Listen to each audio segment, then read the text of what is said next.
तो श्री कृष्ण जी कह रहे हैं, अब यहाँ से दूसरा श्लोक शुरू होता है, पर मैं श्लोक नहीं पढ़ रही हूँ।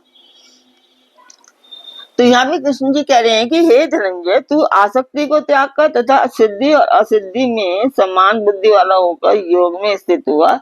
कर्तव्य कर्मों को कर,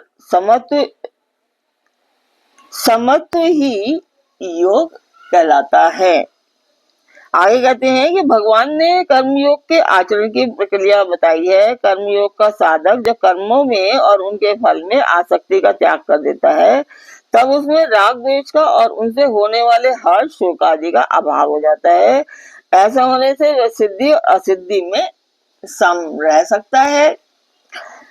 इन दोषों के रहते सिद्धि और असिद्धि में सम नहीं रहा जा सकता तथा सिद्धि और असिद्धि में अर्थात किए जाने वाले कर्म के पूर्ण होने और ना होने में, उसके अनुकूल और प्रतिकूल परिणाम में सम रहने की चेष्टा रखने में अंत में राग द्वेष आदि का अभाव होता है। इस प्रकार आसक्ति के त्याग का और समता के परस्पर घनिष्ठ संबंध है एवं दोनों परस्पर एक दूसरे के सहायक होते हैं।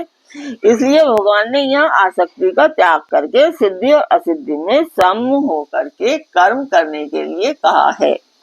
आगे कहते हैं कि कर्म की सिद्धि और असिद्धि में समता रखते रखते ही मनुष्य की समभाव में अटल स्थिति होती है और समभाव का स्थिर हो जाना ही कर्मयोग की अवधि है।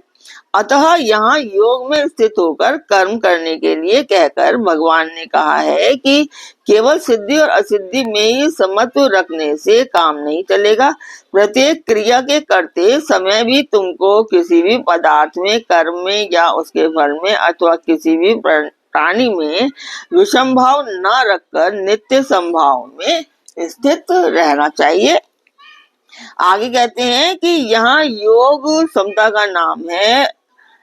किसी भी साधन के द्वारा समत्व को प्राप्त कर लेना ही योगी बनना है। अतएव तुमको कर्म योगी बनने के लिए समभाव में स्थित होकर के ही कर्म करना चाहिए। तो ये आज मैंने पढ़ा है, ये श्रीमद् भागवत से कुछ लाइनें थी। आपको कैसी लग रही हैं कमेंट बॉक्स में मुझे अवश्य बताएं। सब्सक्राइब करें, लाइक करें और शेयर अवश्य कीजिए। आपने अभी तक सब्सक्राइब किया या नहीं, अगर नहीं किया है तो आपने क्यों नहीं किया, कमेंट बॉक्स में मुझे अवश्य बताएं। ओम कृष्णाय नमः।